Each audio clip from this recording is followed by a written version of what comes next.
kuko umurimbuzi atatwishe. Umurimbuzi ntabwo yatwishe.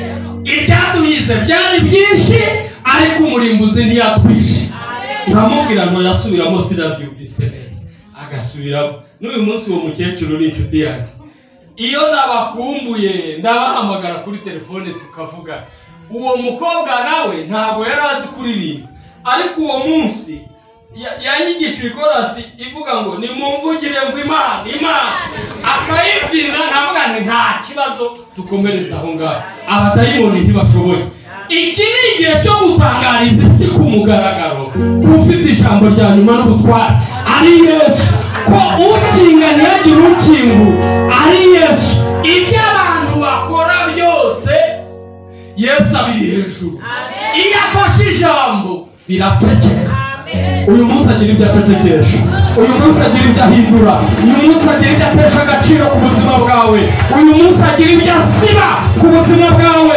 Ibyakwibasira uyu munsi abisibe, abicishe mu ikaramu itukura, abicishe mu murongo kuko bidashoboye. Ubwire Satani ko adashoboye, ubwire abadayimoni ko adashoboye, ko wamenye kuri ku rutonde rwawe Yesu azagirira neza. Ni igihe cyo kwatura ku mugaragaro ko Kristo ari umwami kandi ari hejuru ya byose. Nta wundi uri hejuru ya byose, niwe nyirabyo. Haleluya, haleluya. Reka mbabwire ukuntu Yesu ari nyirabyo. Niwe nyirabyo, niwe nyirabyo. Burya impamvu ari nyirabyo, niwe wazutse wenyine. Ibindi byose birasinziriye.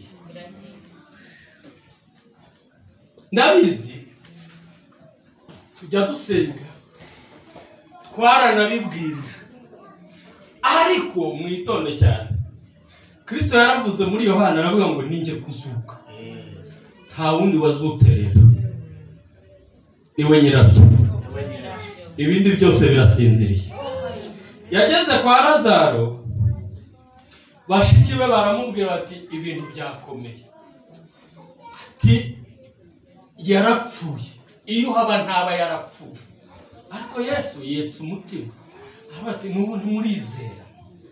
Hanyuma arababwira ati Lazaro arazuka. Mushiki we aramubwira ngo ndabiza azazuka ku muzuko w'abapfuye nk'uko wabitubwiye turabyemera.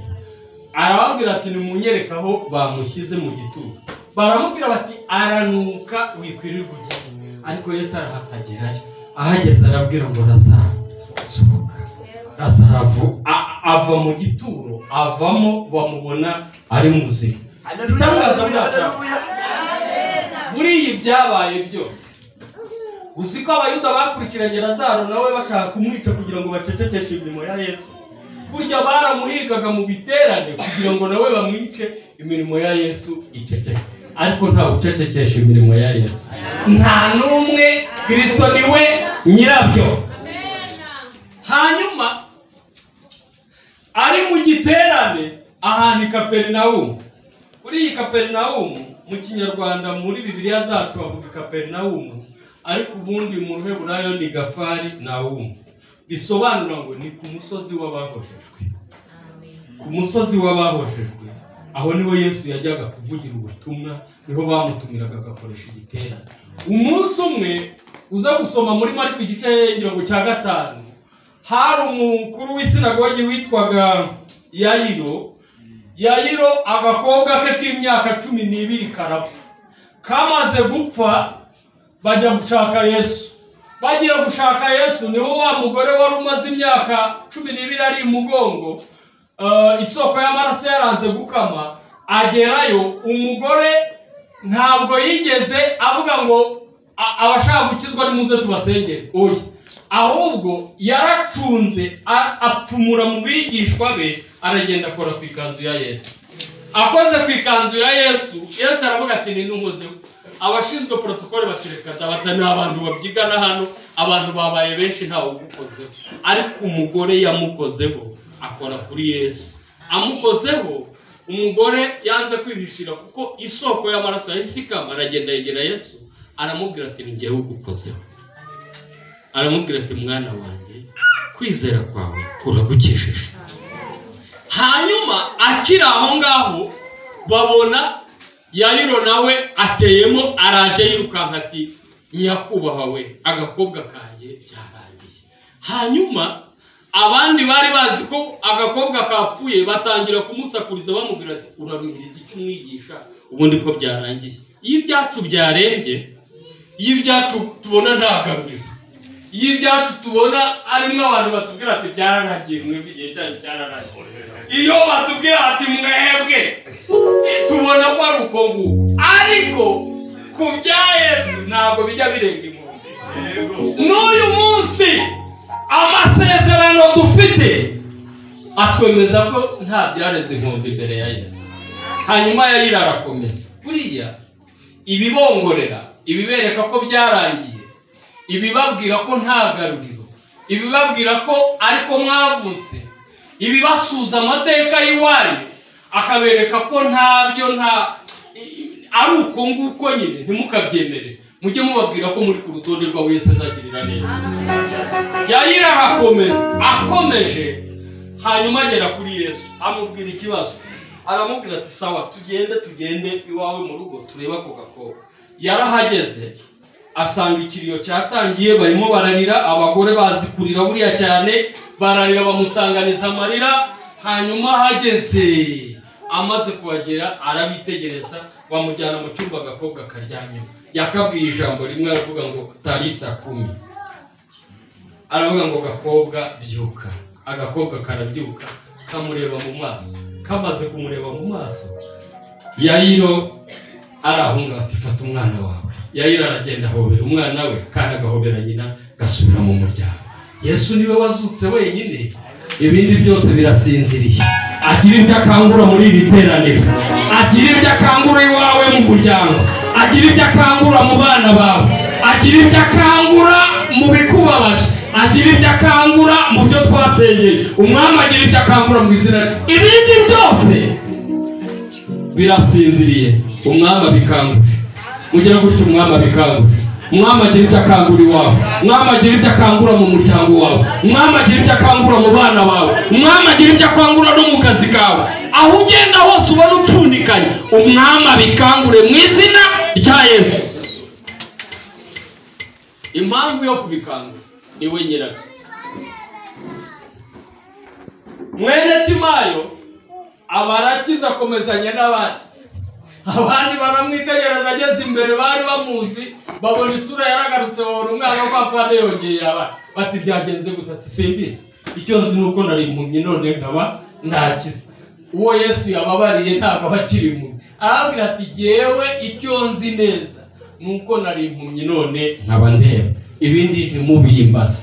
Hari abantu bajya aho ngaho bakajya mu bintu byinshi cyane, bakarwana intambara z'ibihe byose, bakarwana iz'igihe kirekire, bakababara by'igihe kirekire, ibigeragezo bikisukiranya by'igihe kirekire, ukagira ngo ubwo ni ubuzima. Ariko si wo mugambi wa Yesu.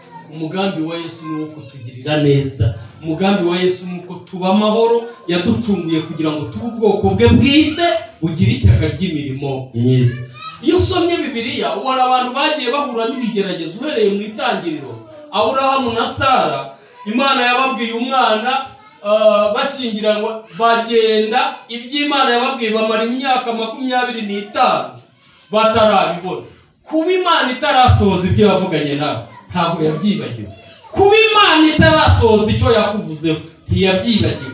Kuba abantu bareba bitinze ntabwo yabyibagiwe. Kuba abantu babona ko hari ibyo ubura kandi waravuganye n'Imana ntibivuze ko bitazasohoka. Gutinda kw'amasezerano y'Imana niko kubaho kwawe, nawe uzarama imyaka myinshi kuko izasohoza icyo yavuganye nawe. Ariko igihe cy'Imana iyo kigeze, Imana irakora. Igihe cy'abantu, nimureke igihe cy'abantu, igihe cy'abantu kirangire, igihe cy'Imana kizaza. Mu bantu biteguye igihe cy'Imana, nanjye ndi ku rutonde rw'abizagirira neza. Ese nawe uri ku rutonde rw'abizagirira neza? Igihe ni icy'abantu, bwira umutima wawe ngo iki ni igihe cy'abantu, banagikoresha uko bacyumva, ariko igihe cy'Imana kizaza. Igihe cy'abantu kijya gisimburwa n'igihe cy'Imana. Undi ni uwitwa Hana. hana ubisomye muri Samweli wa mbere igice cya 2 uhera ku murongo wa mbere ubona umugore witwa Hana. Uriya mugore witwa Hana yari afite mukeba witwaga Penina. Penina akamubabaza, akamujoga, akamukoba by'imyaka myinshi cyane.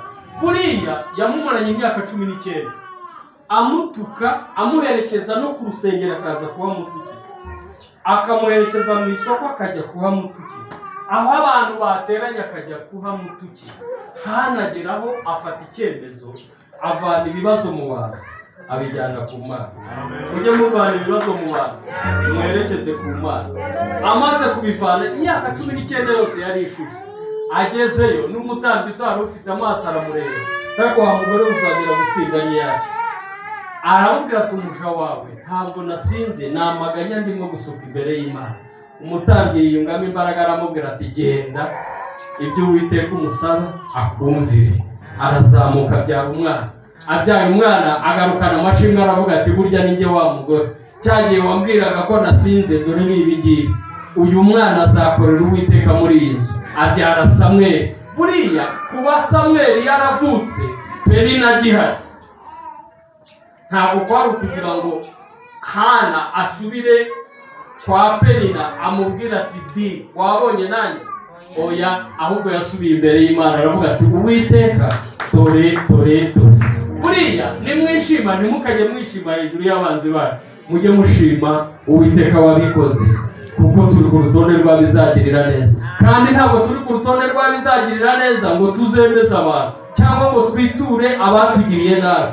Twebwe ushobora arabizi, tugira abantu batugiriye nabi ku rwego rwo hejuru turabagira, no mu buzima busanzwe nawe urabagira. Ariko batugiriye nabi Uwiteka natwibuka, ntabwo twe tuzabagirira nabi, ahubwo tuzabahamagara tuti nimuze tubereke ineza y'Imana, tubereke kugira neza kw'Imana. Dore ntabwo ari ibigiye, ubundi nta muntu w'Imana ugira nabi, nta muntu wacunguwe na Kristo byenyewe mu mutima we aba mwinzika no kuzagira nabi. Oya, kuko umutima w'umukirisitu ntabwo ubamo kirisitu ngo ubemo n'abadayimoni.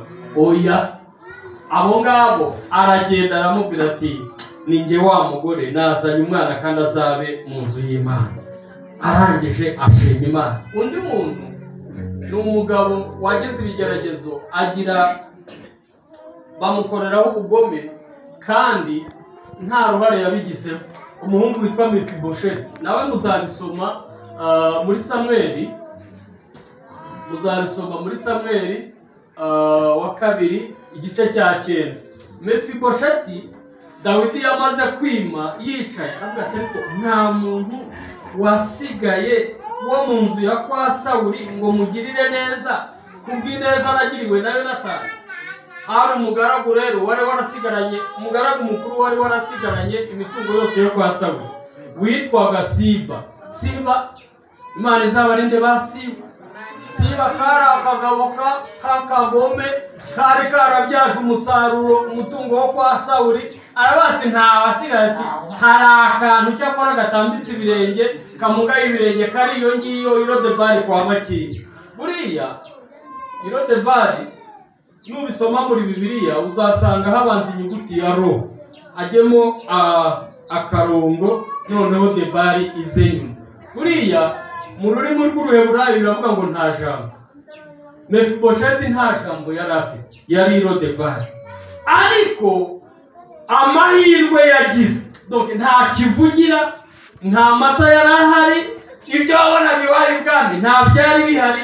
Ariko agira amahirwe, abamuhunganye bamujugunya mu rugo rw'umugabo witwaga Makiri mwene Amiyeli. Buriya abenshi bajya babeshya ngo Makiri ngo Irodebari ngo kwa Makiri ngo ahantu haciriritse. Oya, Makiri yari umugabo w'umukire, niwe mukire w'abaga Irodebari. Yari umuherwe, niwe wacumbikiye uriya mwana, amwitaho, amugumaho. Yaje no kuba umuterankunga wa Dawidi mu bwami. Ntabwo yari umuntu rero woroshye, yari umuntu ukize, aramubungabunga mpaka. Ariko buriya Siba umwami ashubije umwami, ubundi ku mwami yaravuze ati ndashaka wo kugirira neza, hari ibindi yaramubajije. Imana ikwicira abantu bakwicira amadosiye. Imana icecekesha abantu bita dosiye zawe. Imana ihagarika imigambi mibi y'abantu bagamije kukwangiza. Hari ukuntu umuntu abaza umuntu ati wa mukobwa wo kwana agatangira ni indaya yaraye ibyo ninde ubikubajije kugira ngo yice iperereza arangize kandi umurangisha yaramubengutwara ashaka kujya kumurambagiza ariko ahuye na dayimoni imubwira ko ari umugizi wa nabi ari indaya ari biki byose. Uko niko abantu bagenda bica amadosiye y'abandi. Atariko wa mupasitori uri hariya uramuzi turiya ni mubi cyane agatangira kuvuga ububi nawe yavutse rimwe na rimwe atazi na identite yawe atazi ni wanyu. Umuntu yigeze kunsobanura umunsi umwe ansobanura ahantu hakomeye yantanze noneho mpagera uwo yantanzeho anzi neza ariko izina ryanjye atarizi. Noneho mpageze mugeze imbere ati habona umugabo n'ibyubahiro atangiye kugenda anyenyekeye buhoro.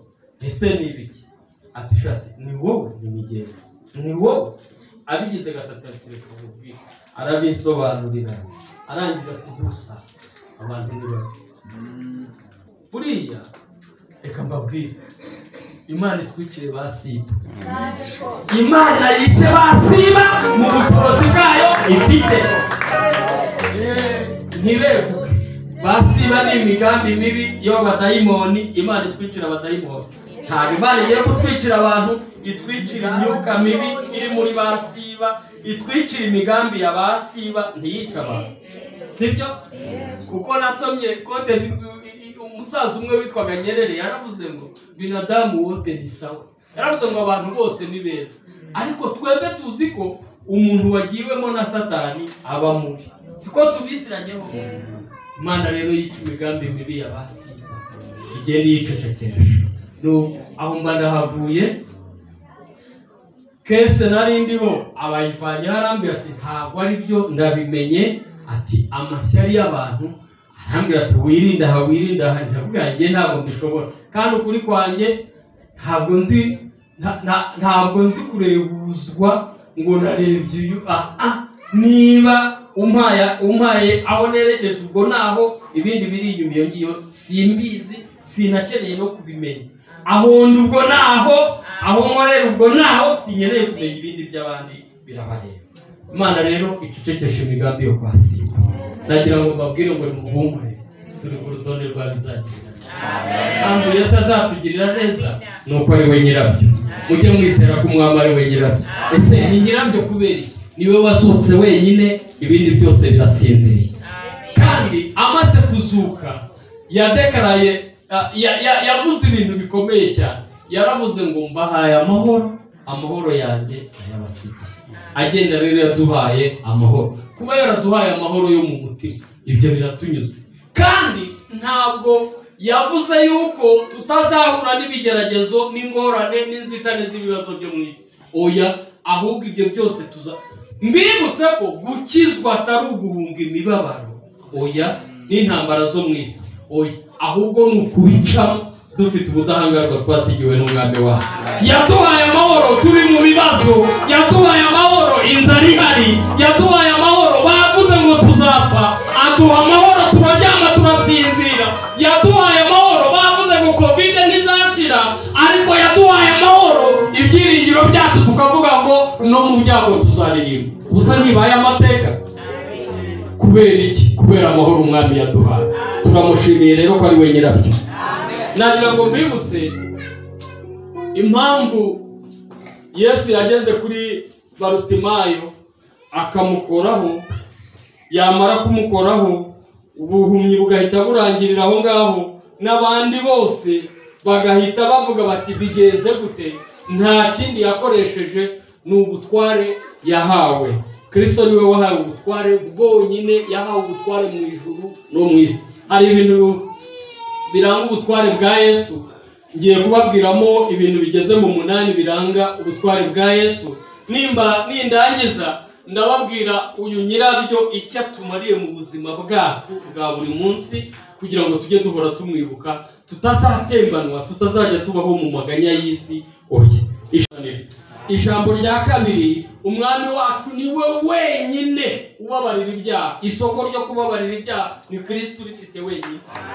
Ijambo rya gatatu, akiza indwara zose zananiranye, niwe uzifite mu biganza bye, niwe nyirabyo. Ijambo rya kane, Kristo akemura ibibazo byose, niwe igisubizo cy'ibibazo byose, nta kimunanira.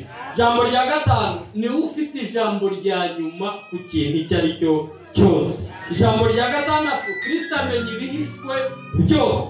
Ijambo rya karindwi, Kristo akuraho imivumo na za karande zose. Ijambo ry'umunani, urupfu n'imbaraga zarwo Yesu arabitegeka, ari hejuru y'ibyo bintu byose. Mwami wacu niwe nyirabyo, mwami ari nyirabyo. Iyi mpamvu ari nyirabyo, ibi bintu ni Kristo wabikoreye wenyine. Ariko umusaraba igorogota, muza gusoma mu butumwa bwiza uko bwanditswe na Yohana igice cya 19, wenda muhere ku murongo wa 28 mu manuke. Yageze aho ngaho kuri 28 aravuga ngo mfite inyota. Abantu baraho bavuze ngo afite inyota, barabicanyi bo batojwe kujya bica abantu ku musaraba, cyari igihano cy'urupfu. Harabasirikare 100 bahakoreraga bo gutanga icyo gihano. Aba basirikare 100 bayoborwaga n'umujenerali umwe witwaga Longinus. Niwe wari ukuriye izi ngabo, yari uwo mu ngabo z'abaromani. Aza kurwara, arwara ijisho arirwaye, byari igisebo ubundi mu bwami bw'abaroma, bahitaga bagusezerera ugataha ukajya mu kiruhuko. Ariko Pilato aravuga ati uyu musirikare ni mwiza, ntabwo twamusezerera. Uyu mujenerali banga kumusezerera, bamushinga ingabo 100 zo ku musozi wa Golgotha bari uziyobora. Hanyuma kuba ari we waziyoboraga, ni nawe wakoraga raporo, agatanga n'amatestasiyo y'abantu biciwe ku musaraba, akabisinyira igitabo cyari gihari. Arangije uyu mujenerali, abanyedini baravuga bati mubamanure, Sabato igiye gutangira mubamanure tubahane. Kandi abantu bicirwaga ku musaraba bagombaga kuba babavunnye n'amaguru igufa ryitwa ruseke. Ku bana bato igufa ryitwa ruseke ni iringiri.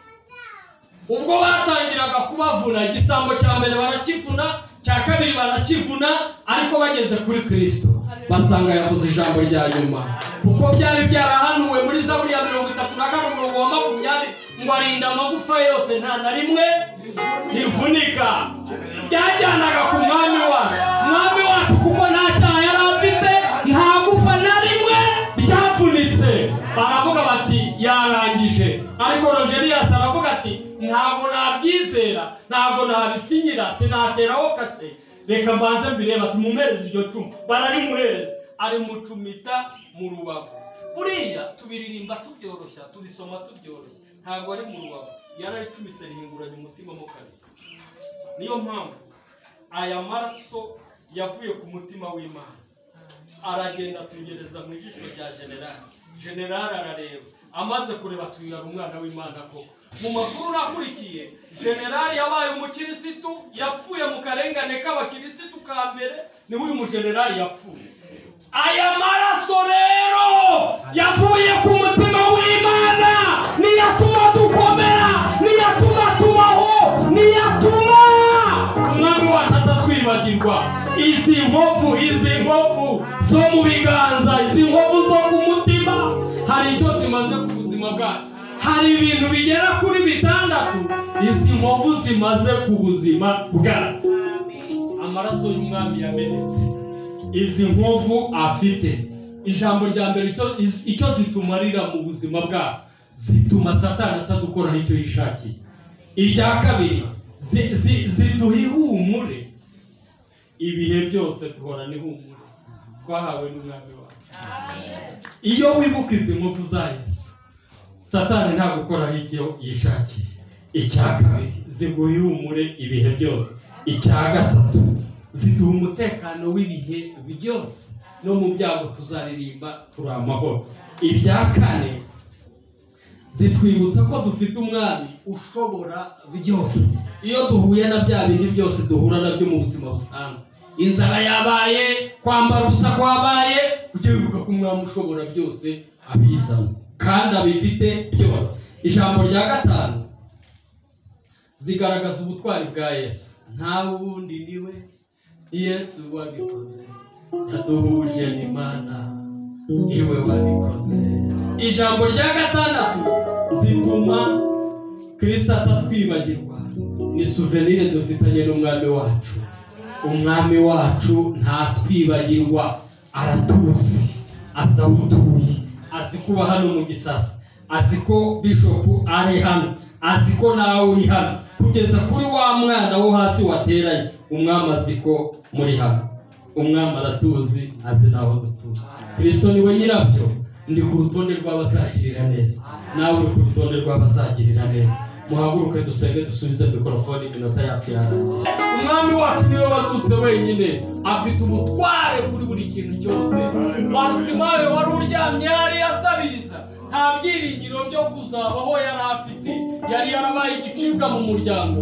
Ariko umwami Yesu ageze, amaze kumukoraho, amaso abaye mazima. Umwami wacu ni we nyiri byose kuri byose. Bishop adusengera Imana, ubundi umwami abane natwe kandi turi ku rutonde rw'abazagirira. Urakoze Uwiteka Mana yacu, ndagushimye ndaguhimbaje, dusanze turi ku rutonde rw'abazagirira neza, dusanze amaraso yawe, haleluya, afite agaciro gakomeye, turabisobanukiwe. Nyemerera uyu munsi amaraso yawe atwozeho ibyaha, agere imbere mu mutima, akure mu bitavuga Imana byose, kandi nyemerera tuyafuremo ibishura byacu twambara, kugira ngo Satani ntakongere kuturega ibizinga. Ngaho ngwino bana natwe tugirire neza, uduhe kugendera imbere yawe dukiranutse, kandi umugaragu wawe n'ukuri ukomeze umuzamure, umugeze ku rundi rwego. Ejo n'ejo bundi azamenye ko yateraniye mu itorero ubugingo bushya, abaho ubugingo bushya bumugezeho, abahangaha byemeye. Kandi nk'uko ijambo rimbwira muri Zaburi 104 umurongo wa 30, akambwira ngo yohereza umwuka we bikaremwa, haleluya, ubutaka busubizamo ubugingo bushya. Nyemerera n'amaho yaratenegutse, woherezemo n'ukuri ubugingo bushya. Ibyari byaranze kuremwa n'ukuri usubizemo, haleluya, umwuka wawe byongere biremwe uyu munsi. Abone ko yateraniye hanya mugisha, abone ko hari umugisha yahakuye, tuwumugireho natwe awutugirireho. Bisabye nizeye mu izina rya Yesu, amen.